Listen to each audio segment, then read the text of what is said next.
for really taking us through some really innovative financing ideas and models. We have sat through, we have learned a lot, and is also to thank my colleague, CS Mbadi, for the continuous support. Your Excellency, through these innovations, we are able to undertake projects of very serious national importance, like the housing program for our KDF officers. We are able to bridge the gap in real time without burdening the exchequer. And this partnership, Your Excellency, we commit to continue to support and to invite the private sector to work with us because this Kenya belongs to all of us. When we find ourselves in a tough fiscal environment, I think this is where great ideas are born on how to push our country forward. I want to assure you, Your Excellency, with the partnership we have with Mulwa and his team, and the CS Alice Wahome and the PS Hinga, we are just about to finalize some housing units through the PPP model, again developed by Mulwa and his team. You will be handing over the first complete units at Roysambu. In fact, it's ready. We have a few, maybe 1 week or two to go, so that you know, these turnkey projects that are becoming a reality because of the innovations that we are able to sit together and work with the private sector. Asante sana, and thank you. Thank you very much, Waziri. Now, Your Excellency, Dr. William Samoei Ruto, PhD, CGH, the President of the Republic of Kenya, and Commander-in-Chief of the Defense Forces, my sister CS Defense, Soipan Tuya, Chairperson NSC, Kiprono Kitoni, CEO Liaison Group, Tom Mulwa, other distinguished players in the capital market space, distinguished guests, ladies and gentlemen, and all protocols observed. Good morning. It gives me great pleasure to join the capital markets fraternity this morning as we celebrate a significant milestone, the listing of the first infrastructure asset-backed security on the Nairobi Securities Exchange. Your Excellency, today's bell-ringing ceremony is a clear reflection of the growing strength and maturity of our capital markets, which are increasingly positioned to support diverse financial needs across both public and private sectors.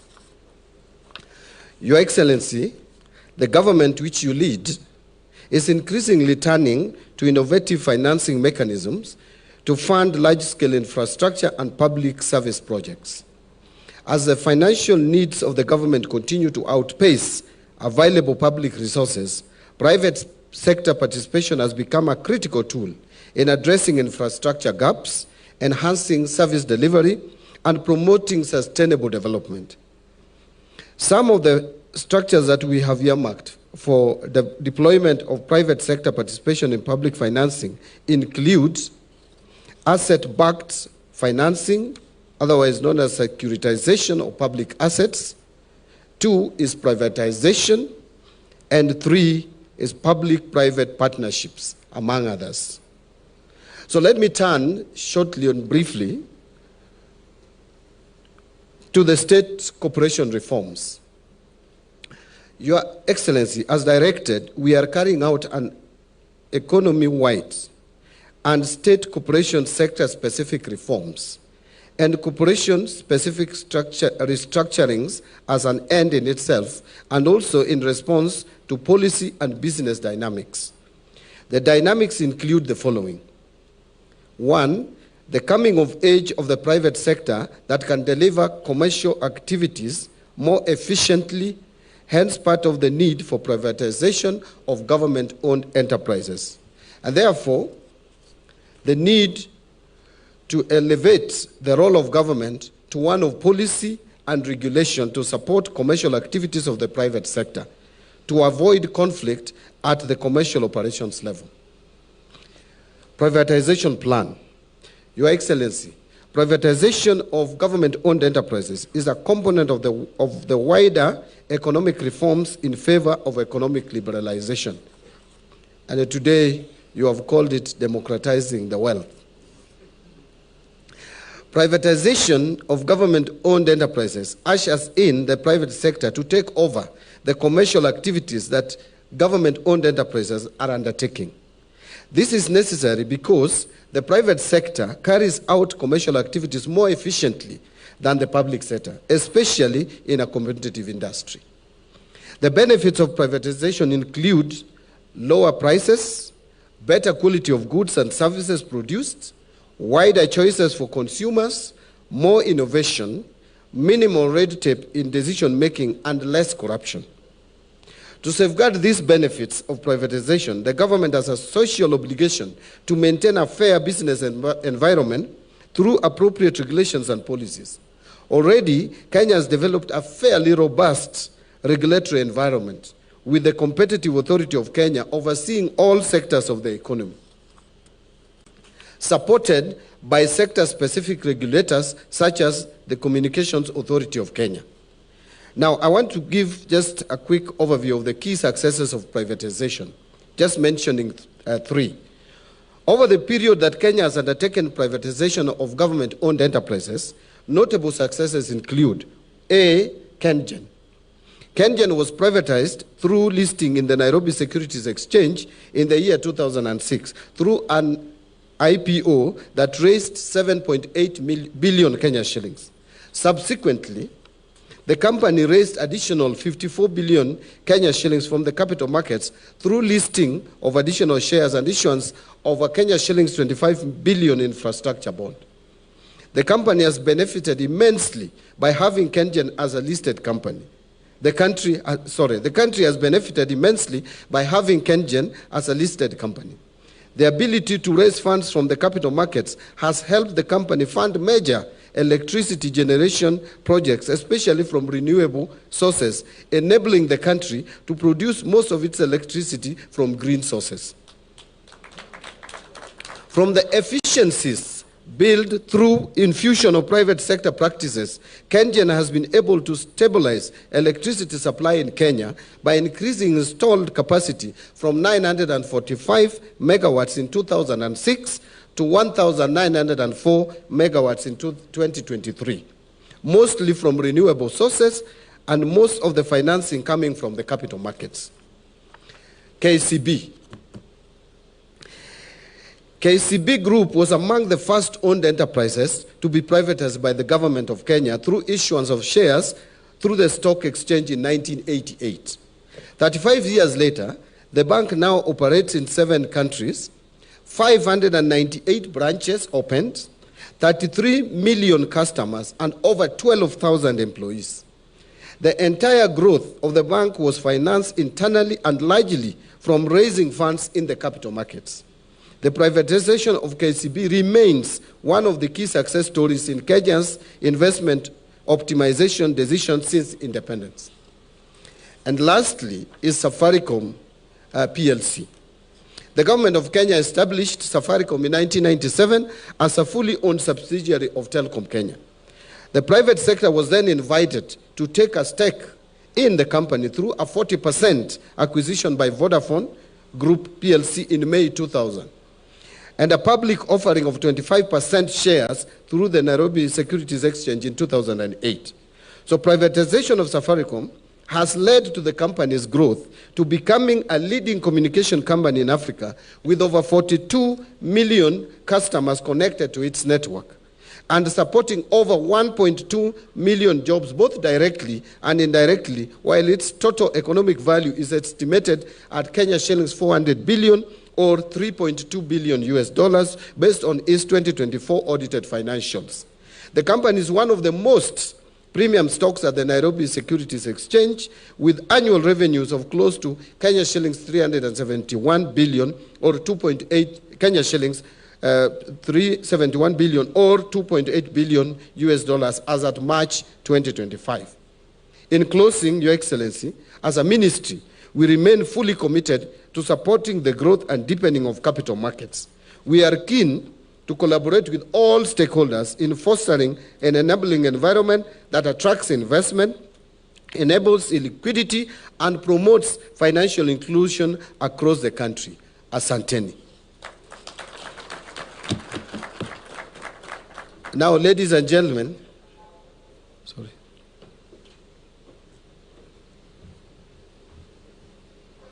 allow me at this juncture and put your hands together as we welcome His Excellency the President to come to the stage and address us and ring the bell. Thank you very much.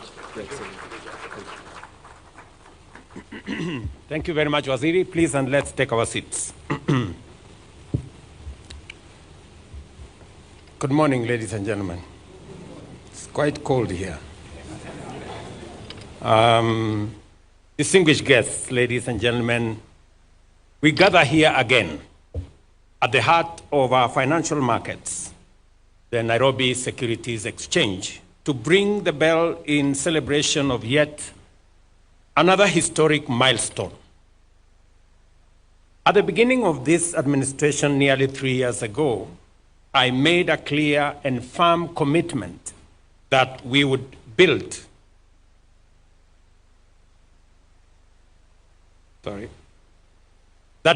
our nation by mobilizing local resources, encouraging a culture of savings, and channeling those savings into productive investments. The successful origination, structuring, and listing of the Lindsay 003 infrastructure asset-backed security, the first of its kind in Kenya, raising over 44 billion, is a landmark achievement by any measure. It affirms our confidence in market-based financing and demonstrates how we can sustainably fund large-scale infrastructure through our capital markets. This feat joins our G2G fuel supply innovation that many countries are now learning from us. The first ever asset-backed infrastructure securitization program that has raised over 175 billion off balance sheet, and our currency diversification strategy that is gradually reducing our borrowing costs. Today's listing reflects not only the deepening of our capital market, but also the innovation and sophistication now driving financial solutions that respond to the evolving needs of both the public and private sectors. Most importantly, it confirms our capacity to mobilize substantial domestic capital to finance strategic national priorities, reduce our reliance on external borrowing, and strengthen Kenya's economic resilience. The proceeds from this listing will directly support the construction of the Talanta Sports City Stadium, a compelling example of how financial markets can accelerate national transformation. The Talanta Sports City marks Kenya's first large-scale, purpose-built international stadium project in more than 40 years. The last comparable undertaking was the construction of Moi International Sports Center Kasarani, completed in 1987, ahead of the All Africa Games. Since then, Kenya has relied on aging infrastructure, with no new international standard stadium built from the ground up until now. With a 60-seater capacity, Talanta Sports City is not merely filling that long-standing gap. It is redefining the nation's sporting landscape. This modern, world-class complex is designed to host international tournaments, foster local talent, and restore Kenya's reputation as a sporting powerhouse. I commend the Nairobi Securities Exchange for the remarkable feat of facilitating 3 listings in a single month.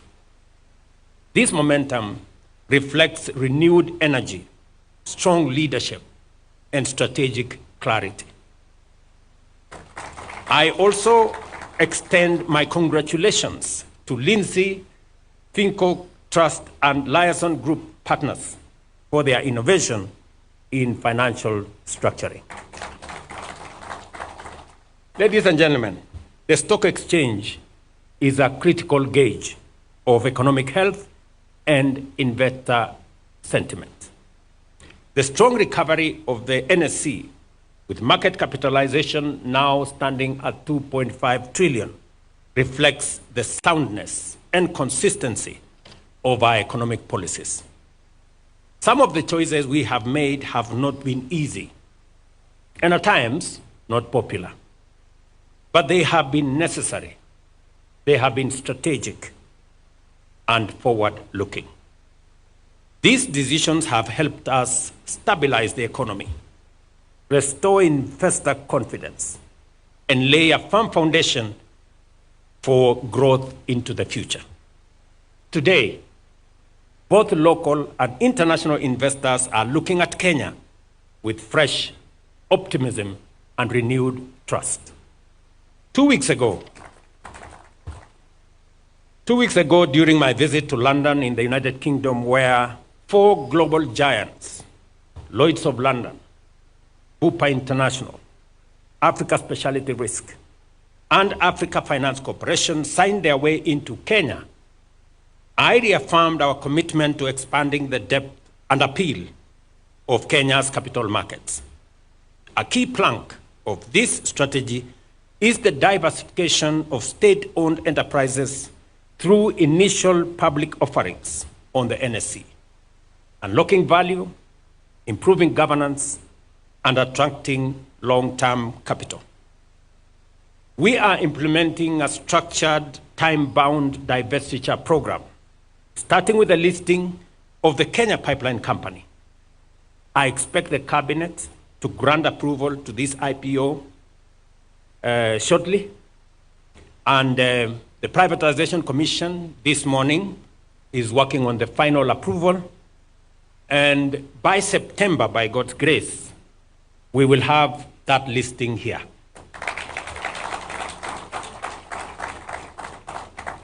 Ladies and gentlemen, there is compelling evidence that privatization is necessary to eliminate inefficiencies and raise the standards of governance in our public enterprises.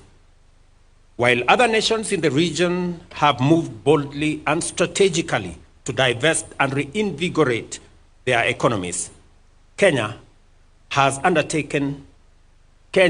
not undertaken a single privatization in over a decade. That is about to change. To further strengthen our capital markets, the National Treasury is developing a minimum disclosure and listing framework for all public interest entities operating in Kenya. We are raising the bar to require public entities to begin disclosing standardized financial and operational data in line with capital markets standards. Within 1 year of initial disclosure, they will be required to list at least 20% of their equity on the NSE. This reform will promote transparency, improve governance, expand local ownership, democratize wealth, and give Kenyans the opportunity to directly participate in our country's economic success. The Cabinet Secretary for National Treasury will immediately establish an industry council to guide this process. The Secretary for National Treasury will guide this process on the appropriate legal instruments for adoption. I am told already that there is a committee of experts that has been set up, and I hope Waziri is going to work with the industry to make sure that the council is created, either out of the committee of experts or a much more expanded group. As I conclude, allow me to once again point out that transformation is happening all around us. The pledges I made to Kenyans are being realized one by one, day by day, pledge by pledge. And I remain committed to fulfilling every single one of them. Our economy is stabilizing and growing. Today, Kenya is ranked the 6th largest economy in Africa, up from the 8th 2 years ago. Inflation has dropped from 9.6 in 2022 to 3.8 today. The exchange rate has stabilized at Kenya shillings 129 to the dollar for more than a year, down from Kenya shillings 165. And foreign exchange reserves have climbed to 11.8 billion US dollars from US dollars 6.5 billion. Food production is improving. Maize output, for example, has grown by 50%. And farmer earnings for tea, coffee, and milk have also increased significantly. The affordable housing program is now active in all 47 counties, employing 320,000 Kenyans. And that number is expected to double in a few months. While our labor mobility program has placed 400,000 Kenyans in jobs abroad, Climate Works is onboarding 120,000 workers, and our ICT digital jobs framework has 180,000 people working and monetizing their talent. In the health sector, 110,000 community health promoters are assigned to visit our homes, while more than 25 million Kenyans are enlisted with SHA, bringing us closer to universal health coverage and ensuring that access to quality health is not the privilege of a few, but a constitutional right for all.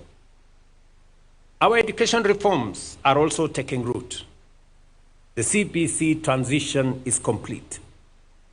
We have employed 76,000 teachers in 2 years and will hire another 24,000 in January.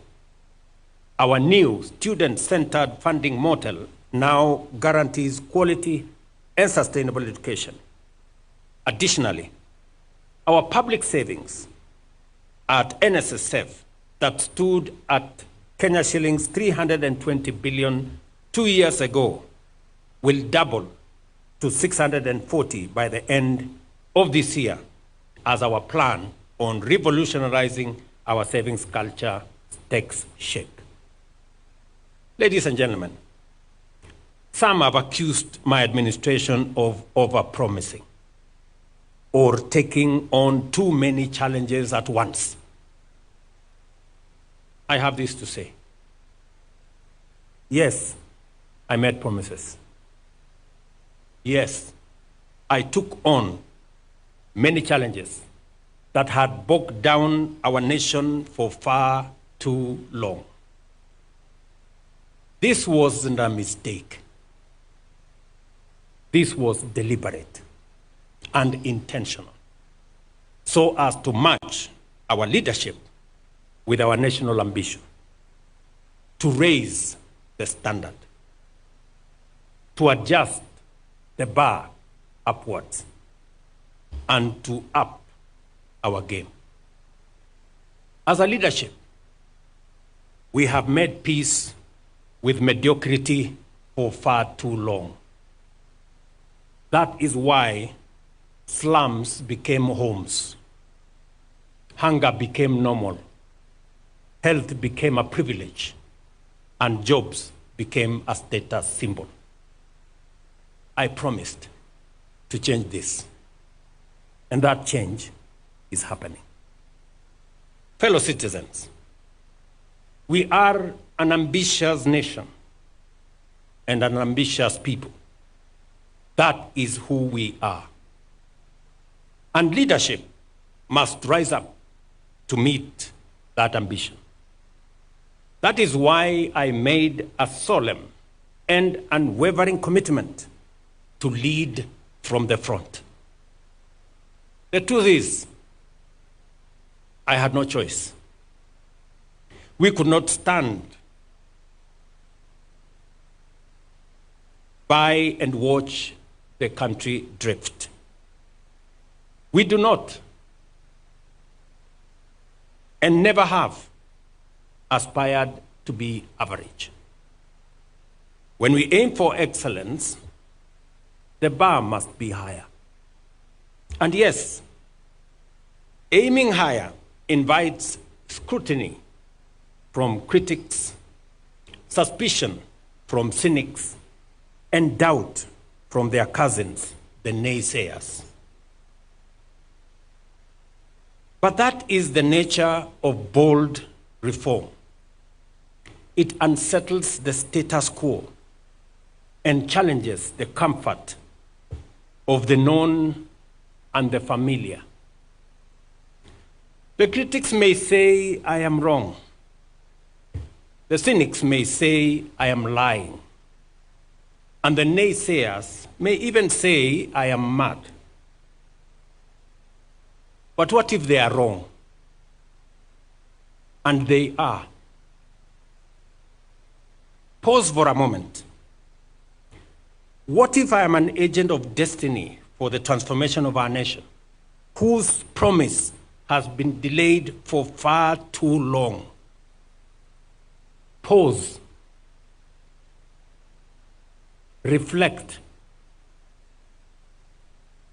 Think. Give me a chance. And judge me fairly when the time comes.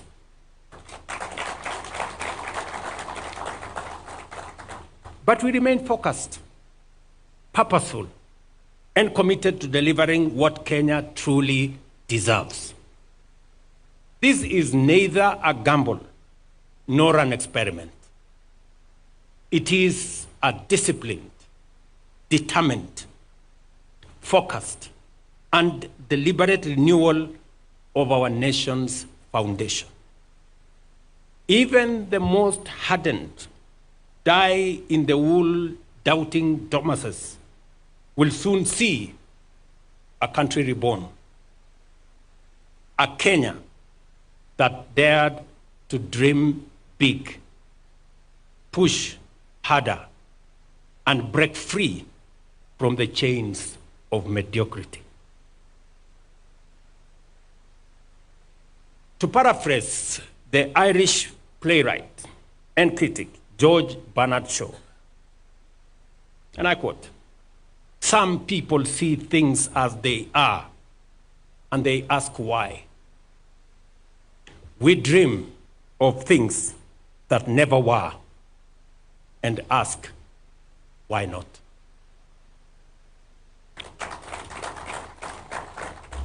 Please join me and the millions of patriots who believe in a higher standard for our beloved nation. And let us march forward boldly, unbowed, and first march into the future. This is my statement. But allow me to say two more things so that I can conclude. Ladies and gentlemen, we have a great nation. We have a great nation. It is our duty and responsibility to make it greater. I listen a lot to what people say about the present and the future of our country. I listened to one gentleman who retired the other day after working, I think, for 40, 50 years. And he wants to be president. And I listened to him say, Kenya is a failed state. And I asked myself, So for 40 years, you have been working in a failed state. So you want to be president of a failed state? Really? You want us to entrust you to the leadership of a country you don't believe in, to a people you don't believe in? And just for the record, companies like Lindsay, Liaison, an exchange like Nairobi Stock Exchange, the best listed stock exchange last year in Africa, they don't exist in failed states.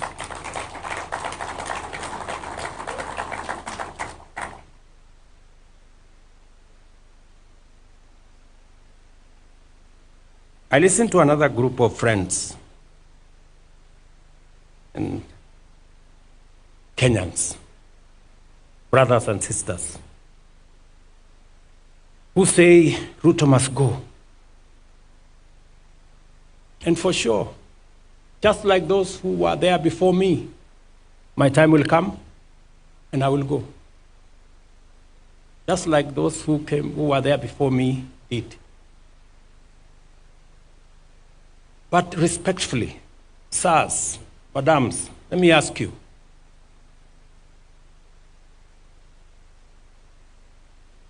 so what are your reasons for this Ruto must go? I'm sure it's not because of the spelling of his name. Maybe because you don't agree with the ideas, the policies, and the plan he has for our nation, which is okay. But please, would you kindly favor us with your counter plan, with your alternative plan? Because the more I listen, the more it is sloganeering. It's not about a plan, not about an alternative plan. And, hey, we cannot replace a plan you don't like with nothing. And I hear my brothers and sisters say, let Ruto go, then we will figure out. And we will tell you what is the alternative plan later. We cannot tell you now. To me, that sounds like the wash conmanship.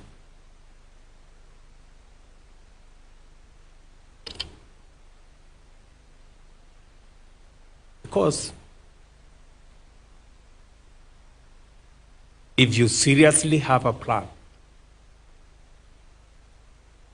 that does better on the economy than I have, that does better on health than I have, that does better on creating jobs than I have, that does better on education than I have, you should be bold enough to tell us.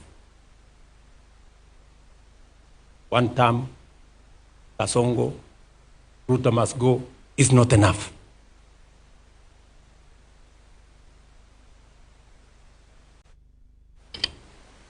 And we are going to have a candid conversation. Nobody is going to corner us. Sorry, guys. You have to come up with a better plan. Sloganeering is not enough. The more I listen to them, the more they tell us, oh, let's go back to NHIF. Oh, let's go back to the old model, the NHIF that never worked. Let's go back to the old funding model that crippled our university education. Oh, let's abolish housing. Let's do away with SHA. And to me, they sound like people who are accustomed to the status quo, the usual, the familiar,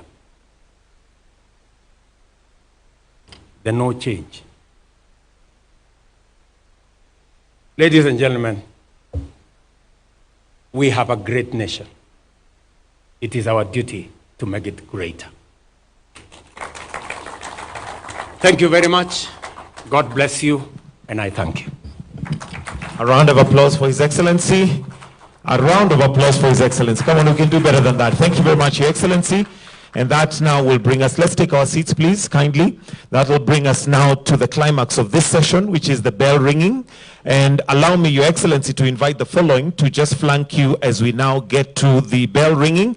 And I'll invite the CS Mbadi, CS Soipantuya, Mr. Tom Mulwa, CMA Chairman August Mohammed, NSC CEO Frank Mwiti, and NSC Chairman Kiprono Kitoni to flank you as we now get to the bell ringing session, which will be done by His Excellency. So once he has the bell, present it to His Excellency, we then shall proceed to the bell ringing, which is the climax, which will be the listing of the Lindsay Finco 003 Talanta Sports Infrastructure backed securities. So at the count of 10, we will then have the bell ringing. If we can have the countdown, and I would want us to count together. 9, 8, 7, 6, 5, 4, 3, 2. The bell.